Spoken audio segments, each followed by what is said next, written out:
tackling the cost of living Let me give you crisis, some improving quotes. living Absolutely, conditions. for everybody, That including includes WASPy women. pensioners and WASPy women. Yeah. And the investment Liz we're putting Kendall. in the NHS, and the focus is on how we use public money, and we don't believe that £10 billion, up to £10 billion in terms of compensation, would be a fair and proportionate response.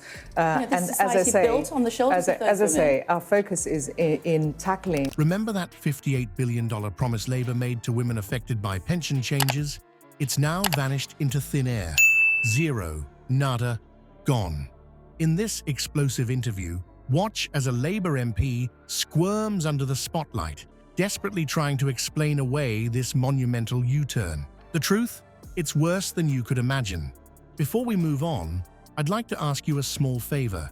If you appreciate this content, please take a second to like this video and subscribe to the channel. Over 98% of you watch the videos without subscribing. It costs you nothing, but it makes a huge difference to us. So, did you click the subscribe button? Great, thank you so much. Now back to the video. Picture the scene. A Labour MP strides into the TV studio, exuding confidence. He's ready to defend his party's policies, unaware that he's about to walk into a political minefield. Back in 2019, your party promised a £58 billion package of compensation for these women. And the focus is on how we use public money, and we don't believe that £10 billion, up to £10 billion in terms of compensation. Why has the position changed so much from 58 billion to zip?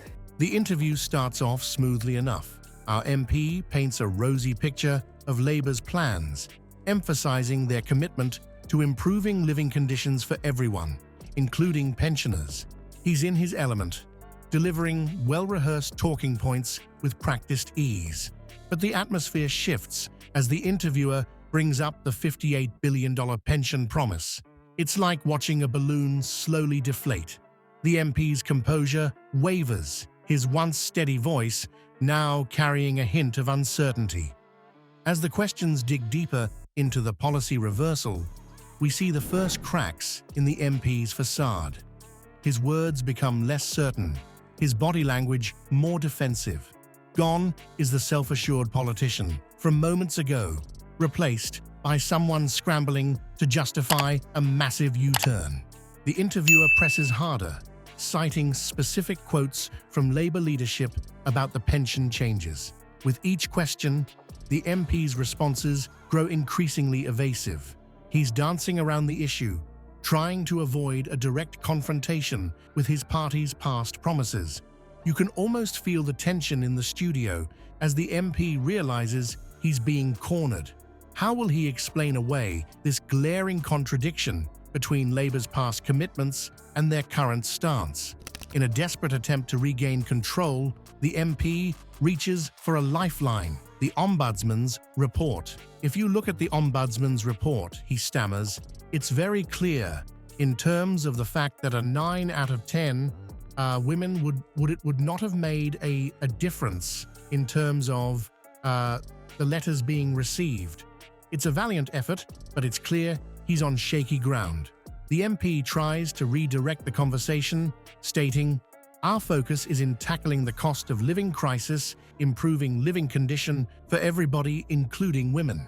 But his words ring hollow in the face of the abandoned $58 billion promise. Just when you think the Labour MP couldn't be more cornered, the interviewer pulls out their secret weapon. How will photographic evidence expose years of Labour hypocrisy in a single moment? The MP, already struggling to maintain composure, attempts to steer the conversation back to safer ground. He emphasises Labour's current priorities, desperately trying to shift focus away from the pension debacle. But the interviewer isn't about to let him off the hook so easily. In a stunning move, the interviewer produces a series of damning photographs. These aren't just any photos, they show prominent Labour MPs actively supporting the WASPy campaign, which fought for fair compensation for women affected by pension changes. Among the faces in these images are big names like Liz Kendall and Rachel Reeves, their expressions earnest as they pledge their support. As we dissect these images, The contrast between Labour's past promises and their current stance becomes glaringly obvious. Each photo chips away at the MP's already crumbling credibility. Women would not have made a difference in terms of the letters being received. Would be a fair and proportional response. And as I say, built on the shoulders of those as I say, our focus is in tackling. Well, if you look at the Ombudsman's report, it's very clear in terms of the fact that 9 out of 10. How can he possibly explain away such clear evidence of his party's about-face? But the interviewer isn't done yet. They deliver the coup de grace, a quote from a former Prime Minister describing the pension changes as a real injustice. The words hang in the air, a stark reminder of Labour's previous stance on this issue.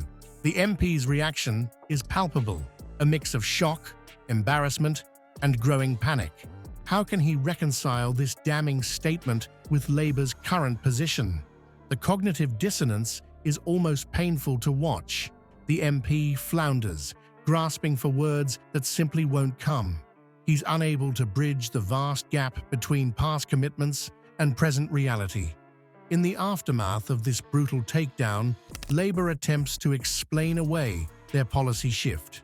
They point to the Ombudsman's report, claiming that 9 out of 10 women wouldn't have been affected by the pension changes. But this justification rings hollow in the face of such overwhelming evidence of their previous support for the cause. As the interview draws to a close, we're left with a clear understanding of how the Labour MP's confident demeanour crumbled under pressure. The depth of Labour's policy reversal has been laid bare for all to see, exposing a troubling pattern of making grand promises only to abandon them when politically convenient. This Labour MP's embarrassing stumble on live TV isn't just a one-off gaffe. It's a symptom of a deep-rooted problem in British politics. Politicians make grand promises only to backtrack when it's convenient. It's not just Labour. This disease infects the entire political system. But here's the thing. We, the voters, aren't powerless. This incident should be a wake-up call.